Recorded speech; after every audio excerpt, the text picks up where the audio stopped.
기간에 처음 맞이하는 추수감사절입니다. 은혜의 하나님께 감사합시다. 이란 제목으로 함께 은혜를 나누고자 합니다. 바울은 본문에서 세 가지를 간단하게 말씀합니다. 15절, 16절, 17절을 통하여 감사하는 자가 되는데, 감사할 때 우리 마음이 평강이 임하기 때문에 감사하는 자가 되라. 상담사가 시험을 해봤습니다. 실험을. 감사라든지 기쁨이라든지 축복이라든지 격려라든지 이런 좋은 단어를 한 그룹에선 쓰게 만들었어요. 그리고 한 그룹에는 원망, 불평, 짜증, 왕짜증 이런 부정적인 언어를 쓰게 했어요. 두 그룹을 나중에 실험을 하는데, 한 그룹이 감사를 고백한 그룹에는 이 마음이, 혈압이 정상인데 원망과 불평과 악담을 퍼붓는 그룹에서는 이 혈압이 올랐다라는 거예요. 사람은 제일 먼저 우리가 말하는 말을 누가 제일 먼저 들을까요? 자기가 듣습니다. 귀가, 제가 지금 설교하지만 제 귀가 가까울까요? 여러분 귀가 가까울까요? 제 귀가 가깝죠. 그래서 설교자는 자기가 설교하면서도 은혜를 받는 거예요. 이해되십니까? 우리가 항상 감사하는 삶을 제가 계속 설교할 텐데 저한테는 엄청난 영적인 축복이 임하는 거예요. 여러분도 이 시간 감사라는 말씀을 제가 전해서 여러분의 귀에다가 지금 말씀이 들어가는데, 여러분이 그 말씀이 여러분 마음에 파고 들어가서 이 시간 평강의 복이 임하기를 바랍니다. 또 하나는요, 우리가 시와 찬송과 신령한 노래를 부르면서 감사를 찬양하래요. 오늘 찬양단이 그렇게 했으니까 이거는 우리가 숙제 다 했어요. 그렇죠? 시와 신령한 노래를 부르며 찬양하라는 거예요. 마지막은 무엇을 하든지 예수님이 주시는 힘으로 해라. 왜 그러냐면 내 힘으로 내가 잘났다고 하면 교만할 수 있고 하나님의 은혜를 망각할 수 있어요. 그런데 모든 일을 하나님이 주시는 힘으로 했다고 하면 우리가 하나님께 감사를 돌릴 수 있는 것입니다. 내가 스스로 교만할 수가 없지요. 그래서 무슨 일을 하든지 예수님이 주신 힘으로 하고 하나님 아버지께 감사하라. 우리 자녀들을 키우다 보면 엄마 아빠가 밖에서 여기 연동시장에 요즘 호떡집에 불났죠. 많이 사 먹죠. 추우니까. 그러면 호떡이나 뭐 오뎅이나 떡볶이나 순대를 사가지고 들어가요. 근데 어떤 애는 그거를 사온 거에 대해서 감사함으로 먹는 아이도 있는 반면에, 어떤 아이는 엄마, 아빠, 나 이거 별로 싫어해 하고서 쌩 하고 방으로 들어가 버리면 그 사온 엄마 아빠가 얼마나 민망하고 속으로 괘씸해서 내가 다음부터 절대 맛있는 거 사주나 보자, 이런 마음 가져야 안 가져요?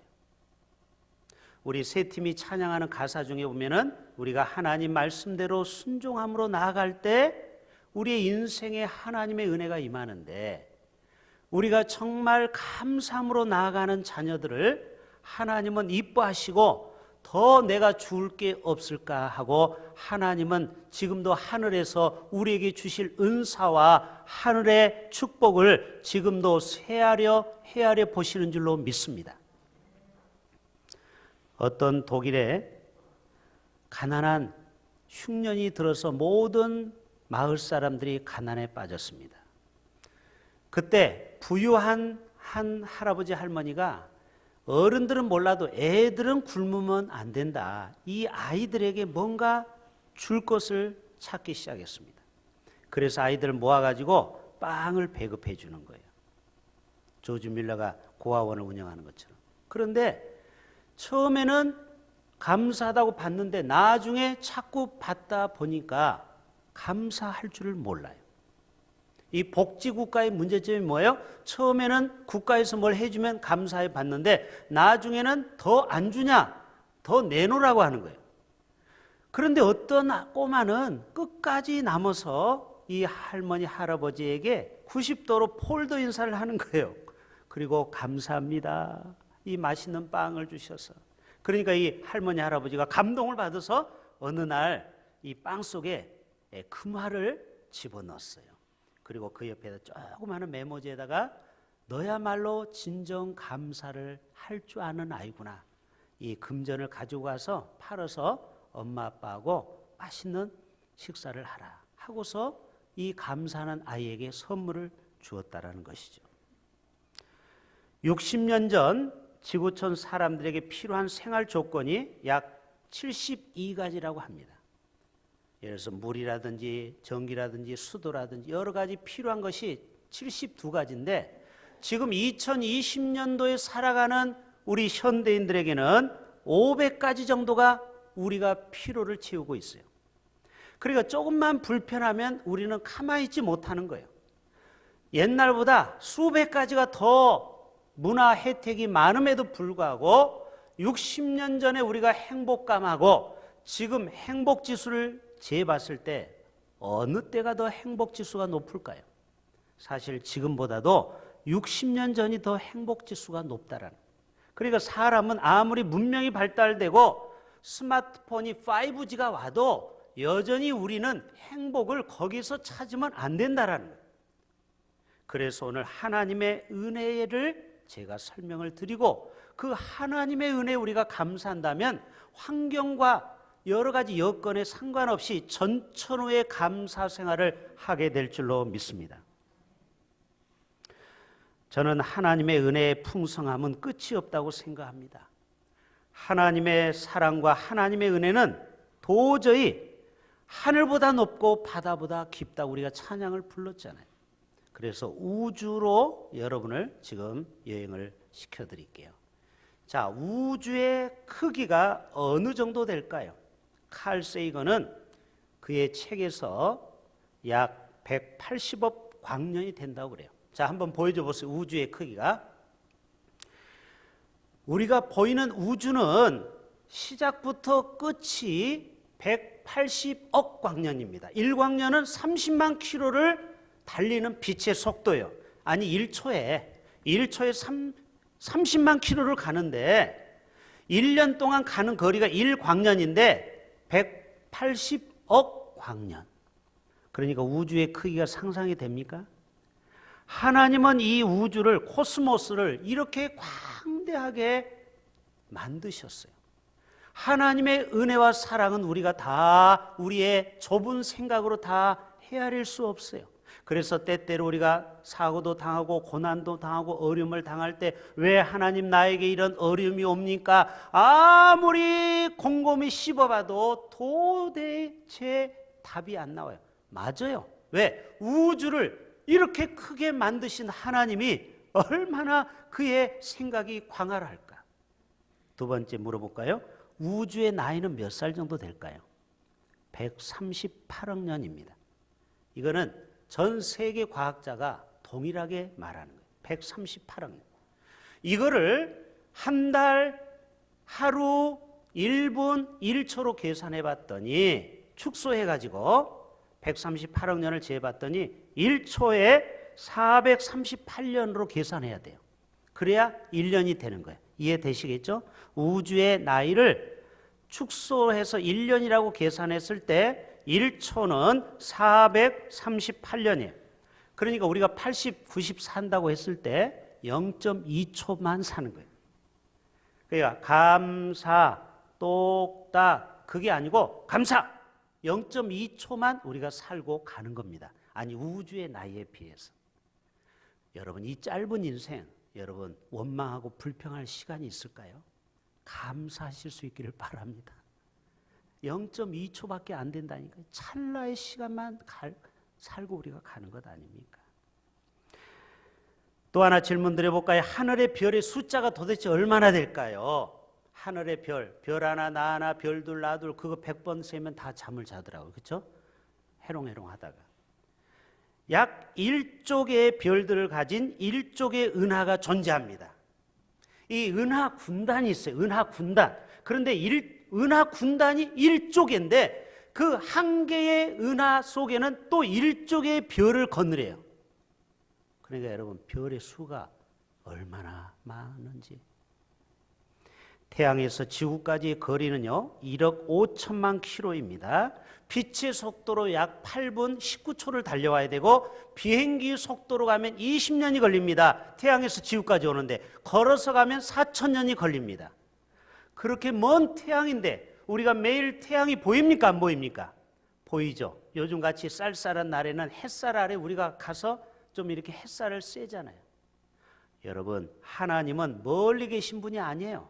오늘 또 우리와 가까이서 은혜 주시기를 기뻐하시는 분이 하나님이신 줄로 믿습니다.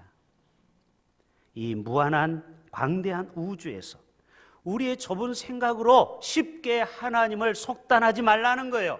쉽게 우리는 하나님을 판단하지 말라는 거예요. 하나님의 은혜의 풍성함은 우리의 신체, 인체의 신비를 가지고 있습니다. 우리는 신경세포, 뉴런이라는 것이 1조개가 있습니다. 1조개. 그래서 우리가 어디서 머리를 띵 하고 부딪히잖아요.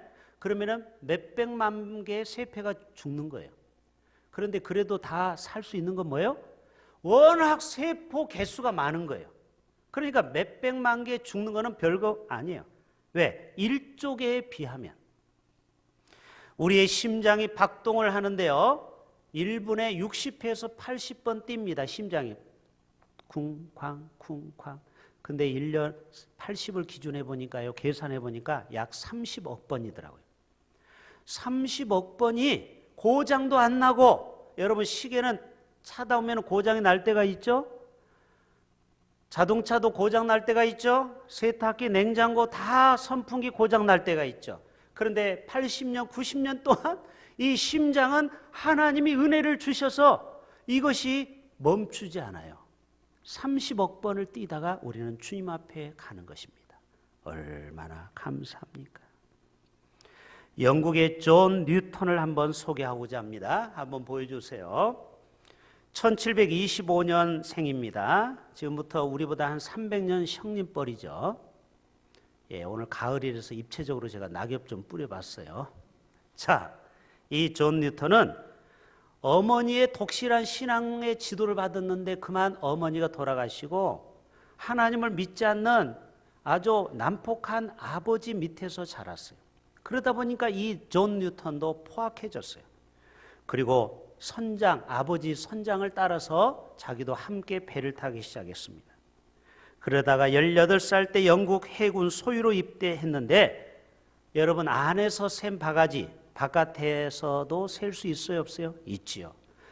군대 가서도 말썽꾸러기입니다. 이 존 뉴턴 청년이. 그래서 함장이 화가 나가지고 지나가는 노예선에 팔아버렸어요.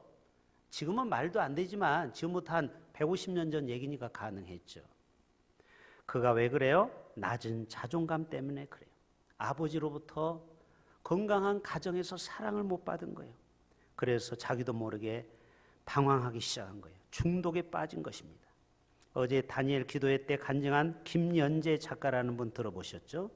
알코올 중독 아버지, 그리고 폭력 가정에서 두려움과 분노 조절 장애를 갖게 됐다고 했죠. 사탄의 거짓 메시지에 속아서 자기는 평생 행복하지 못할 여자라고 스스로가 그렇게 생각했다라는 겁니다. 쓴뿌리 상처죠. 여러분, 이진화 씨라고 우리 교회에 가끔 나타났다가 사라지는 멸치 아가씨가 있어요. 빼싹 마른 아가씨가 있어요. 오늘도 제가 이 앞에 지나가는 걸 봤어요. 이 아가씨는 수도 없이 정신없는 것처럼 이 마을을 배회합니다. 그리고 이상한 남자를 또 만났다가 헤어지고 만났다 헤어지고. 이 여자는 저를 만나보거나 우리 아들을 만나보면 내 얼굴 어때? 하고 자기 얼굴을 자꾸 거울을 보고 비교하는 거예요. 여러분 그 얘기 들으셨죠? 집사님, 원사님, 내 얼굴 어때? 나 얼굴이 좀 이상한 것 같아. 제가 이상심리학이라는 책을 보니까 이게 신체 변형 장애더라고요. 약을 먹어야 돼요. 이게 정신장애예요.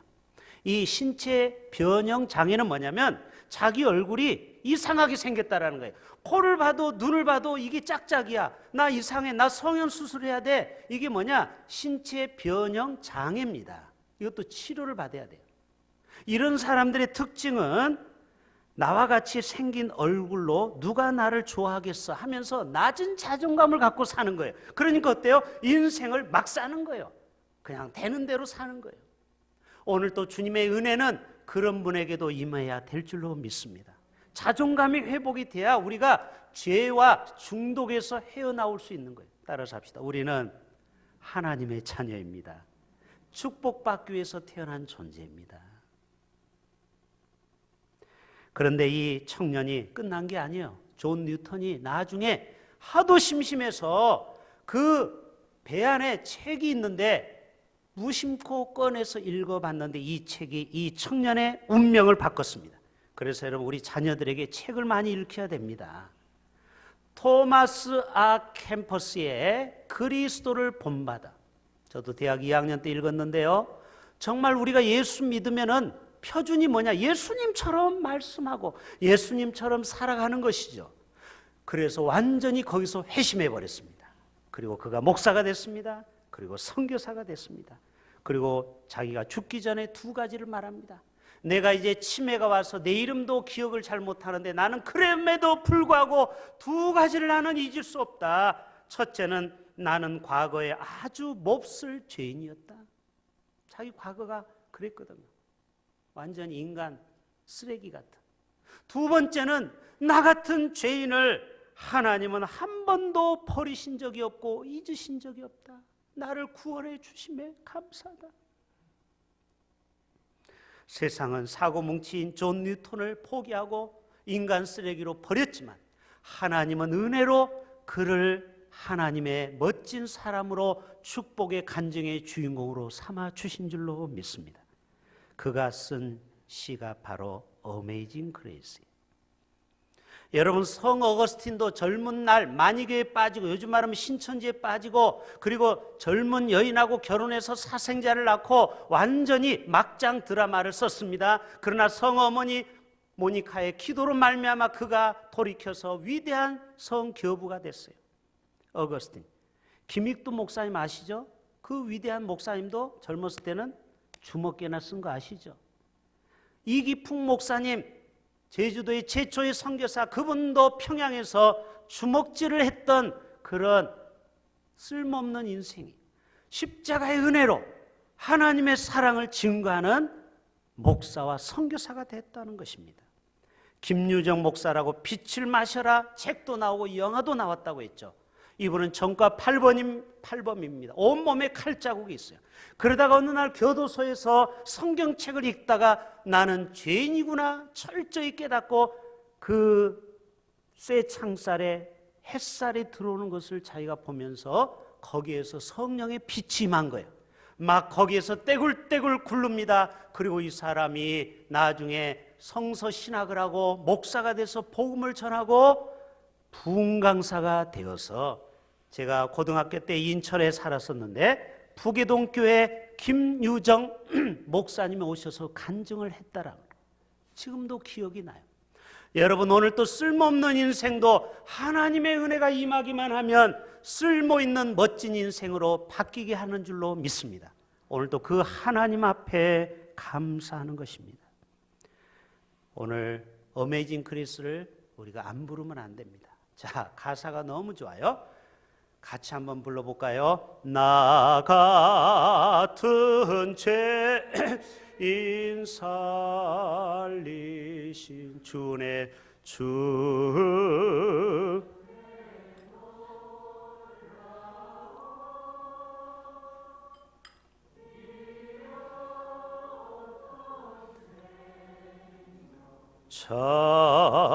찾았고 광명을 얻었네. 2절까지만 큰 죄악에서 큰 죄악에서 건지신 주네 주네 고마워 나 처음 믿을 그 시가 귀하고 귀하다 여러분, 이 찬양은요, 미국의 남북 전쟁 당시에도 같이 불렀고요. 마틴 루터 킹 목사님 I have a dream, 이 유명한 연설 끝나고 나서 이 어메이징 그레이스를 불렀고요. 넬슨 만델라가 억울하게 수십 년 감옥에 있다가 추록할 때 많은 지지자들이 불렀던 찬양이 바로 나 같은 죄인 살리신 그 찬양을 불렀고요. 그리고 9.11 테러로 미국이 완전히 정신을 잃었을 때 그들이 모여서 추모비에서 불렀던 찬양이 바로 어메이징 그레이스고, 한국 사람들이 제일 좋아하는 찬송가 1위가 오늘 불렀던 305장입니다. 이 찬양이 존 뉴턴이 썼던 곡입니다. 젊은 날에 쓰레기 같은 인생에 하나님의 은혜가 임하니까 주옥 같은 찬송시를 얼마나 많이 썼는지, 오늘도 하나님의 은혜는 이렇게 놀라운 줄로 믿습니다. 그래서 우리 주위에 정말 저 인간이 변화될까? 우리는 변화시킬 수 없지만 하나님의 은혜가 그에게 임한다면 오늘도 그 인생을 송두리째 바뀔 수 있는 분이 바로 하나님의 위대한 사랑인 줄로 믿고 우리가 늘 감사하셔야 될 줄로 믿습니다. 바울은요, 처음에는 자기가 예수 믿기 전에는 자기는 가말리엘 문화에서 자랐다라고, 요즘 말하면 서울대 출신이요 하버드 출신이라고 학벌을 자랑했어요. 자기는 유대인 중에 유대인이라고 그렇게 자랑했는데 자기가 사도행전 9장에서 다메섹에서 거꾸라치면서 자기는 죄인 중에 괴수인 것을 깨달은 것입니다. 여러분, 하나님의 은혜가 임하면은 우리의 인생이 겸손한 삶으로 바뀌게 되고 감사의 삶으로 바뀌게 되는 줄로 믿습니다. 자신은 맨 나중에 만삭되지 못한 자라고 자기를 표현하고 있어요. 여러분, 가끔 칠삭둥이 태어나죠? 엄마 뱃속에 있다가. 그러면 약간 좀 모자라다고 그러잖아요. 칠삭둥이, 팔삭둥이. 바울이 자기를 그렇게 표현하는 거예요. 나는 만삭되지 못한 자다. 왜 그래요? 이게 겸손하려고 포장한 게 아니고 정말 복음의 빛 앞에서 자기를 보니까 얼마나 자기가 형편없는 인간인지를 철저히 깨달았다는 것입니다. 오늘 또 우리가 예수님의 빛 앞에 있으면 우리는 정말 이 세상의 어떤 흉악한 죄인보다 견줄 바가 없는 죄인 중에 괴수인 줄로 믿습니다. 그래야 우리가 감사가 나오는 겁니다. 여러분, 방에서는 잘 안 보이지만 밖에 나가서 옷을 벗어서 털어보세요. 얼마나 먼지가 많은지 이해되십니까? 복음의 빛 앞에서 우리를 봤을 때는 우리는 형편없는 자예요. 저부터. 주님이 엄한 눈동자로 저를 보면은 저는 목사 될 자격도 없는 자예요. 그런 나를 하나님께서 택하여 주의 종으로 삼으신 것은 100% 주님의 은혜인 줄로 믿습니다. 그 은혜에 하나님께 우리는 감사해야 된다라는 것입니다. 모든 사람은 다 하나님의 심판 안에 놓였다라고 로마서 2장에 말씀하고 있습니다. 하나님의 심판을 피할 자가 한 사람도 없습니다. 그러나 예수님이 우리의 모든 죄를 십자가에서 다 담당해 주셨어요. 하나님은 자신의 아들 예수 그리스도를 십자가에 처절하게 죽여서까지라도 우리를 지옥에 떨어뜨리지 않으려고 한 것입니다. 금요일 다니엘 기도에 강사로 나온 박광식 집사님 한번 보여주세요. 색소폰을 멋지게 부르신 분, 기억나시죠? 네, 색소폰으로 얼마나 멋지게 붑니까? 이분은 세계적인 동양의 최고의 색소폰 연주자고 NGO 단체에서 전쟁, 테러, 분쟁 지역에 가서 돈이 안 되는 일을 하고 있어요. 가끔 어떤 때는 이 팔레스타인 분쟁 같은 데 갇혀가지고 감옥에 가서 고문도 당할 뻔했다고 그랬잖아요. 그런 상황에서도 자기는 십자가의 은혜에 감사하면서 이 일을 하는 거예요. 이건 돈 되는 일이 아닌데도 하고 있어요. 그리고 그가 처음에는 안티크리스찬이라고 했죠. 자기가 왜 교회 다니는 사람을 그렇게 혐오하고 싫어했는지 아셨죠? 그거는 바로 교회에서는 교인인데 가정과 직장과 세상으로 나가면 교인이 아닌 거예요. 여기서는 은혜 받는 것 같은데 나가면은 전혀 말씀과 삶이 불일치하는 거예요. 이런 예수는 나는 죽어도 안 믿겠다라고 자기는 반박하기 위해서 성경책을 읽었다가 나중에는 신학책을 읽다가 하나님을 만난 거예요, 이분이. 그래서 이분은 과감하게 실천하는 겁니다. 자기는 배우면은 그대로 실천해 버리는 거예요. 그래서 자기가 CD를 발매를 했는데 그 돈을 받은 돈을 1,100만 원을 한 푼도 안 쓰고 아프리카에 우물을 파주는 운동을 하는 거예요. 한번 여러분 얼마나 멋있는 인생입니까? 여러분 칠순잔치나 팔순잔치에 자녀들이 돈을 모아줘서 해외여행 가라고 하잖아요. 여러분 그때 한번 아프리카에 우물 한번 파줘 보세요. 아프리카에 1,100만 원만 있으면 우물을 하나 파면은 그 마을 사람들이 다 물을 먹고 사는데 3,000명이 살 수 있답니다. 왜 그래? 학질, 이질에 걸리는 거예요. 흙탕물 먹으니까. 이해되시죠? 근데 맑은 샘을 파주니까 3,000명이 결국 병원에 안 가고 살 수 있다는 거예요. 자기는 그것 때문에 너무 기쁘다는 거예요. 생각해 보세요. 내가 3,000명을 살렸다. 이거는요 돈으로 비교할 수 없는 희열과 기쁨이 있어요. 여러분 돈을 써도 이렇게 멋지게 쓸 수 있기를 바랍니다. 저도 소원이 생겼어요. 나도 나중에 혹시 하나님이 이렇게 좀 여유를 주면 아프리카에 제 이름으로 우물을 하나 팠으면 좋겠어요. 또 우리 대흥교회 이름으로 팔 수도 있습니다. 우리 성도들이 조금씩 십시일반해서 자신은 예수 믿은 순간부터 말로만 예수 믿는 게 아니고 100% 실천하기 시작했다라는 거예요. 여러분 얼마나 멋진 사람입니까? 그가 십자가 은혜를 깨달았다라는 거예요. 어느 날 하나님이 지독할 만큼 독생자 예수 그리스도를 십자가에 죽이면서까지 우리를 사랑했다라는 거예요. 예수님이 할 수만 있으면 이 잔을 피하게 해달라고 했고 십자가의 사원 중에 엘레리 라마 사막다니 어찌하여 여호와 하나님 나를 버리셨나이까? 하나님은 꿈쩍도 안 하는 거예요. 왜? 저와 여러분을 살리시기 위해서. 아멘. 왜 그러면 예수님이 십자가에서 완성을 못하고 구원을 완성하지 못하고 내려와 버리면 우리는 구원받을 수 없는 거예요. 그것을 아신 하나님이 침묵하신 거예요. 여러분 이것이 바로 하나님의 은혜요 사랑인 줄로 믿습니다. 나 같은 죄인을 살리기 위해서 하나님은 그토록 부르짖는 그 아들의 절기를 하나님은 귀를 막고 못 들은 척하고 그가 운명할 때까지 주님의 사랑을 보여주신 거예요. 하나님의 사랑을 보여주신 거예요. 여러분이 하나님의 만극하신 사랑에 어찌 우리가 감사하지 않을 수 있겠습니까?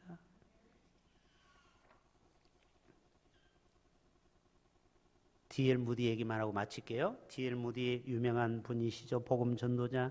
그가 어느 탄광촌에 이분이에요. D.L. 무디가 탄광촌을 방문해다가 복음을 전했어요. 여러분 광부들 여러분 언제 이 탄광이 무너지면 죽거든요. 지금도 많이 그런 사고가 나잖아요. 그러니까 지금이라도 예수 믿고 구원 받으세요. 아주 안타까운 마음으로 전했어요. 여러분이 예수님을 나의 구주로 이 시간 고백하면 바로 이 시간 여러분 공짜로 구원받습니다. 그랬더니 손을 번쩍 들고 목사 양반 말 같은 소리 하셔. 세상에 공짜가 어디 있습니까? 우리도 노력해서 탄광이 들어오니까 월급 받는 거 아닙니까? 근데 어떻게 구원을 그렇게 쉽게 공짜로 줍니까? 그때 하나님의 지혜로 이렇게 말씀합니다. 광부 아저씨 이 지하 토굴까지 뭐 타고 오셨죠? 여러분 이 지하 땅굴 속에 수십 미터 수백 미터 타고 내려가는 거 아시죠? 엘리베이터 타고 왔죠. 그래요. 그거 탈 때 돈 냈습니까? 무슨 돈 냅니까? 이 엘리베이터 운영비는 누가 냅니까? 회사가 내죠. 구원도 마찬가지입니다. 우리가 예수 믿는 순간 십자가에서 예수님이 다 지불해 주셨습니다. 그 십자가 예수님을 내가 붙들기만 하면 내 공로로 천국 가는 게 아니고 나는 부족하지만 그 십자가의 대가로 말미암아 우리 모두는 다 하나님의 친백성이 됩니다. 저와 여러분이 오늘 추수감사절을 맞이하여서 우리는 자격 없는 나, 공로 없는 나지만 오직 예수 그리스도의 십자가의 은혜로 우리가 구원받음을 알고 날마다 우리의 입에서 감사로 여러분 삶을 영위해 나간다면 하나님께서 더 큰 감사의 조건을 더해 주시는 그런 위대한 하나님의 축복의 주인공들이 다 되기를 주님의 이름으로 축복합니다.